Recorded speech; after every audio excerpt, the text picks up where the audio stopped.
प्रणाम सभी को। आइए आज गीता के अध्याय 17 और श्लोक 17 से शुरू करते हैं। संबंध। अब भगवान आगे के 3 श्लोकों में क्रमश सात्विक, राजस और तामस तप का वर्णन करते हैं।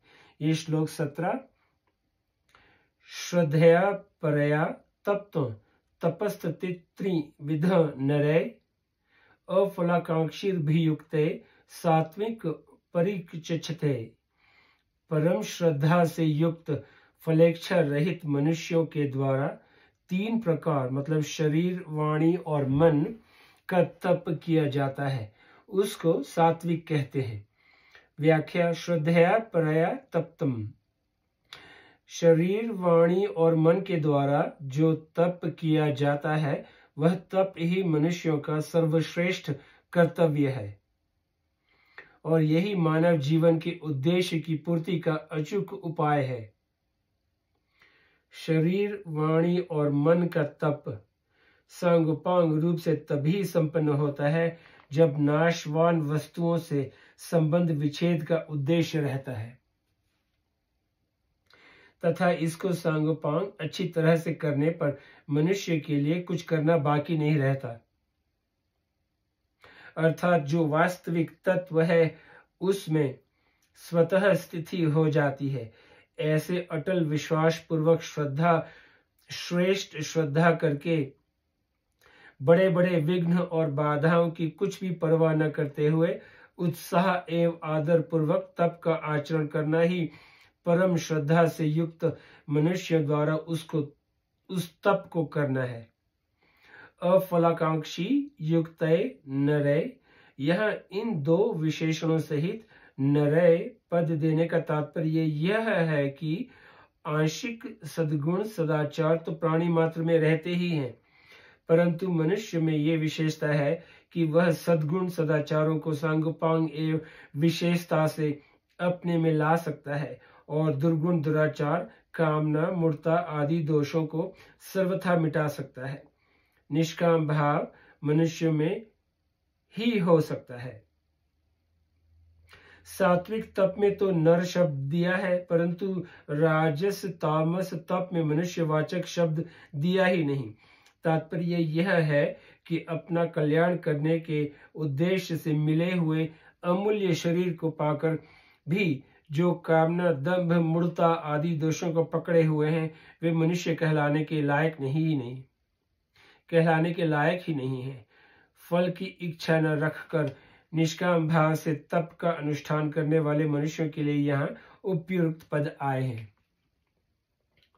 तपस्तत्रिविधम, यहाँ केवल सात्विक तप में त्रिविध पद दिया है और राजस तथा तामस तप में त्रिविध पद न देकर यत तत् पद देकर ही काम चलाया है। इसका आशय यह है कि शारीरिक, वाचिक और मानसिक तीनों तप केवल सात्विक में ही सांगोपान आ सकते हैं। राजस और तामस में तो आंशिक रूप से ही आ सकते हैं। इसमें भी राजस में कुछ अधिक लक्षण आ जाएंगे क्योंकि राजस मनुष्य का शास्त्र विधि की तरफ ख्याल रहता है, परंतु तामस में तो उन तपों के बहुत ही कम लक्षण आएंगे क्योंकि तामस मनुष्य में मूढ़ता, दूसरों को कष्ट देना आदि दोष रहते हैं। दूसरी बात, 13वें अध्याय में 7वें से 11वें श्लोक तक जो ज्ञान के बीच 20 साधनों का वर्णन आया है उनमें भी शारीरिक तप के 3 लक्षण शौच, आर्जव और अहिंसा तथा मानसिक तप के 2 लक्षण मौन और आत्म विनिग्रह आए हैं।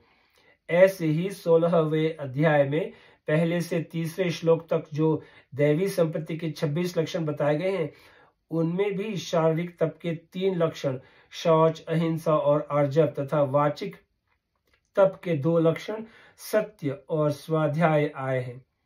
अतः ज्ञान के जिन साधनों से तत्व बोध हो जाए तथा दैवी संपत्ति के जिन गुणों से मुक्ति हो जाए वे लक्षण या गुण राजस तामस नहीं हो सकते। इसीलिए राजस और तामस तप में शारीरिक, वाचिक और मानसिक यह तीनों प्रकार का तप सांगोपांग नहीं लिया जा सकता। वहां तो यत तत् पदों से आंशिक जितना जितना आ सके उतना उतना ही लिया जा सकता है। तीसरी बात, भगवत गीता का आदि से अंत तक अध्ययन करने पर यह असर पड़ता है कि इसका उद्देश्य केवल जीव का कल्याण करने का है। कारण कि अर्जुन का जो प्रश्न है वह निश्चित श्रेय मतलब कल्याण का है। भगवान ने भी उत्तर में जितने साधन बताए हैं वे सब जीवों का निश्चित कल्याण हो जाए इस लक्ष्य को लेकर ही बताए हैं। इसीलिए गीता में जहां कहीं सात्विक, राजस और तामस भेद किया गया है वहां जो सात्विक विभाग है वह ग्राह्य है, क्योंकि वह मुक्ति देने वाला है, दैवी संपत्ति मोक्षाय। और जो राजस तामस विभाग है वह त्याज्य है, क्योंकि वह बांधने वाला है, निबंधाय सुरी मता। इसी आशय से भगवान यहाँ सात्विक तप में शारीरिक, वाचिक और मानसिक इन तीनों तपों का लक्ष्य कराने के लिए त्रिविधम पद देते हैं।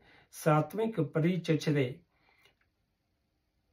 परम श्रद्धा से युक्त, फल को न चाहने वाले मनुष्य के द्वारा जो तप किया जाता है वह सात्विक तप कहलाता है। अब श्लोक 18, सत्कार मान पूजार्थ तपो दंभेन चैव यत् क्रियते तदिह प्रोक्त राजस चलम ध्रुवम। मतलब जो तप सत्कार, मान और पूजा के लिए तथा दिखाने के भाव से किया जाता है वह इस लोक में अनिश्चित और नाशवान फल देने वाला तप राजस कहा गया है। व्याख्या, सत्कार मान पूजार्थ तप क्रियते। राजस मनुष्य सत्कार, मान और पूजा के लिए ही तप किया करते हैं। जैसे हम जहाँ कहीं जाएंगे वहां हमें तपस्वी समझकर लोग हमारी अगवानी के लिए सामने आएंगे।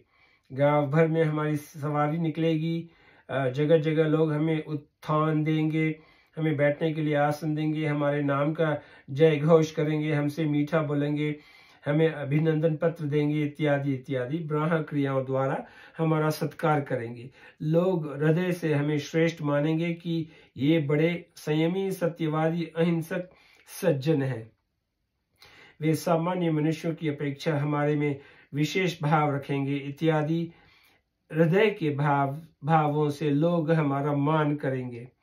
जीते जी लोग हमारे चरण धोएंगे, हमारे मस्तक पर फूल चढ़ाएंगे, हमारे गले में माला पहनाएंगे, हमारी आरती उतारेंगे, हमें प्रणाम करेंगे, हमारे चरण रज को सिर पर चढ़ाएंगे और मरने के बाद हमारी वैकुंठी निकालेंगे, हमारा स्मारक बनाएंगे और लोग उस पर श्रद्धा भक्ति से पत्र, पुष्प, चंदन, वस्त्र, जल आदि चढ़ाएंगे, हमारे स्मारक की परिक्रमा करेंगे, इत्यादि क्रियाओं से हमारी पूजा करेंगे।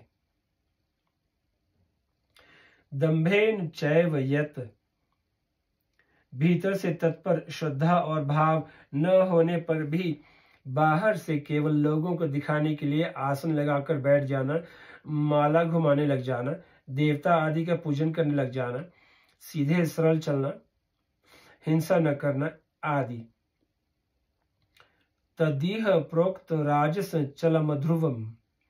राजस तप का फल चल और अध्रुव कहा गया है। राजस तप का फल चल और अध्रुव कहा गया है।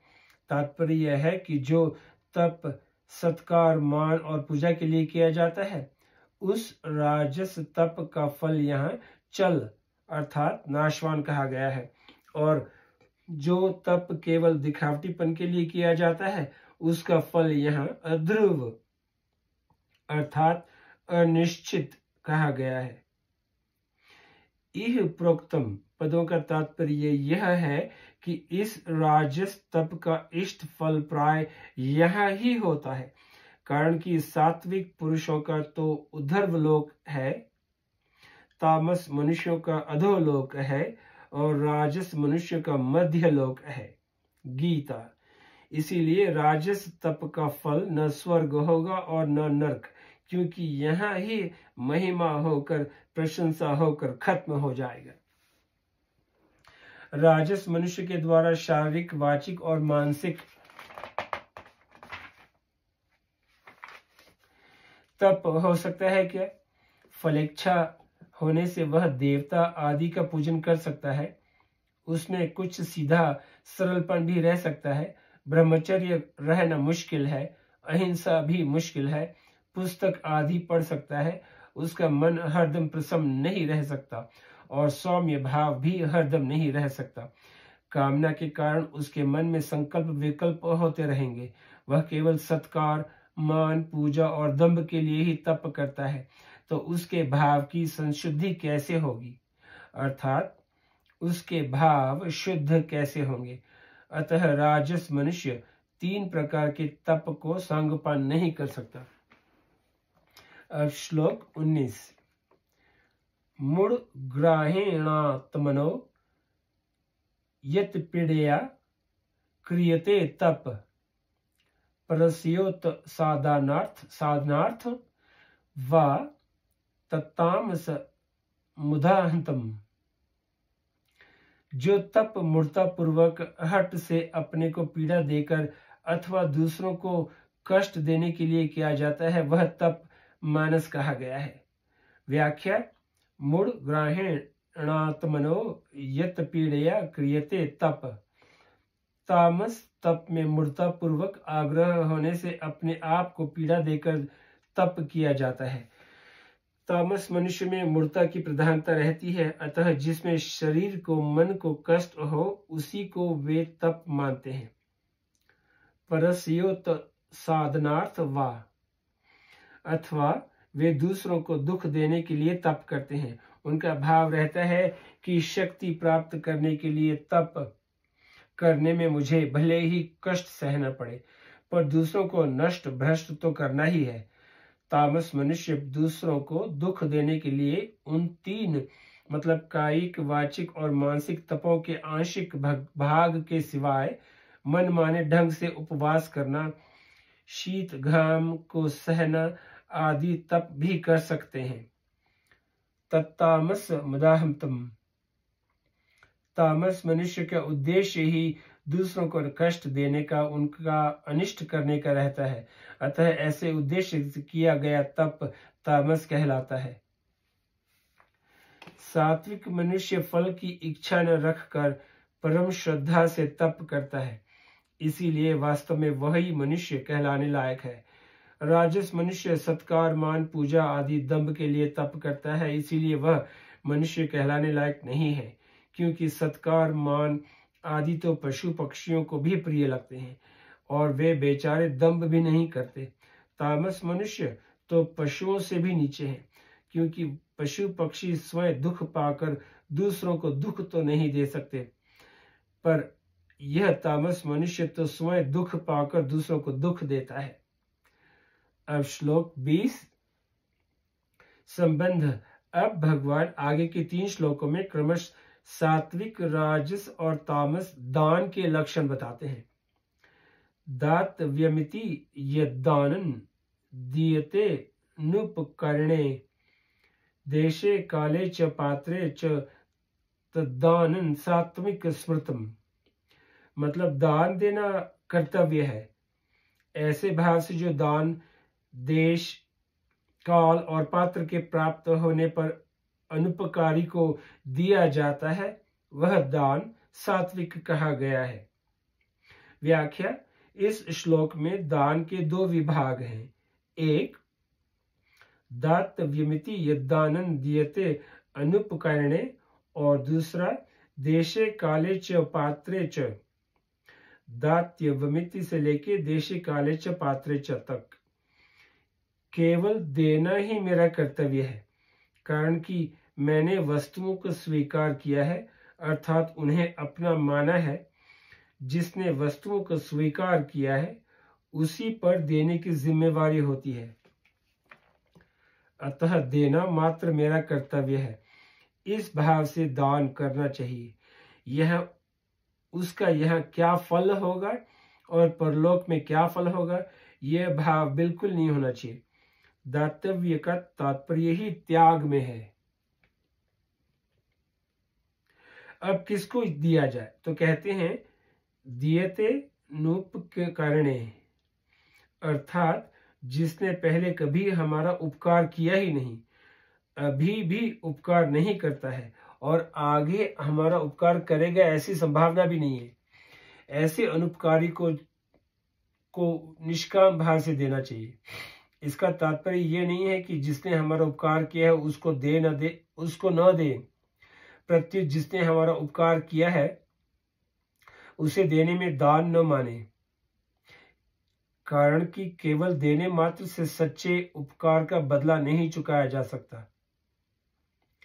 अतः उपकारी की भी अवश्य सेवा सहायता करनी चाहिए, पर उसको दान में भर्ती नहीं करना चाहिए। उपकारी की आशा रखकर देने से वह दान राजसी हो जाता है।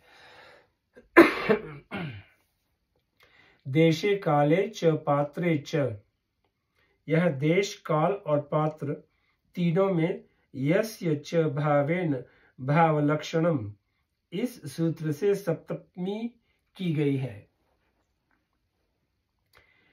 जिस देश में जो चीज नहीं है और उस चीज की आवश्यकता है, उस देश में वह चीज देना। जिस समय जिस चीज की आवश्यकता है उस समय वह चीज देना, और जिसके पास जो चीज नहीं है और उसकी आवश्यकता है उस अभावग्रस्त को वह चीज देना। ये एक। और दूसरा अर्थ, गंगा, यमुना, गोदावरी आदि नदियां और कुरुक्षेत्र, प्रयागराज, काशी आदि पवित्र देश प्राप्त होने पर दान देना। अमावस्या, पूर्णिमा, व्यतिपात, अक्षय तृतीया, संक्रांति आदि पवित्र काल प्राप्त होने पर दान देना। और वेद पाठी, ब्राह्मण, सद्गुण, सदाचारी, भिक्षुक और उत्तम पात्र प्राप्त होने पर दान देना। देशे काले च पात्रे च पदों से उपयुक्त दोनों ही अर्थ लेने चाहिए। तद्दानं सात्विक स्मृतम, ऐसा दिया हुआ दान सात्विक कहा जाता है। तात्पर्य यह है कि संपूर्ण सृष्टि की जितनी चीजें हैं वे सब की हैं और सबके लिए हैं, अपनी व्यक्तिगत नहीं है। इसीलिए अनुपकारी व्यक्ति को भी जिस चीज वस्तु की आवश्यकता हो वह चीज उसी की समझकर उसको दे देनी चाहिए। जिसके पास वह वस्तु पहुंचेगी वह उसी का हक है, क्योंकि यदि उसकी वस्तु नहीं है तो दूसरा व्यक्ति चाहते हुए भी उसे वह वस्तु दे सकेगा नहीं। इसीलिए पहले से ये समझे कि उसकी ही वस्तु उसको देनी है, अपनी वस्तु मतलब अपनी मानकर उसको नहीं देनी है।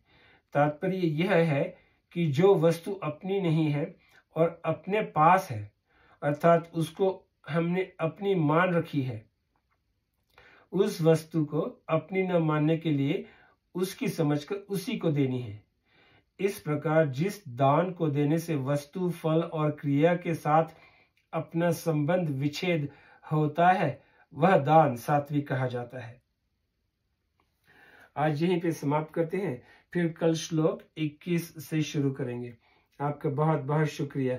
नमस्ते।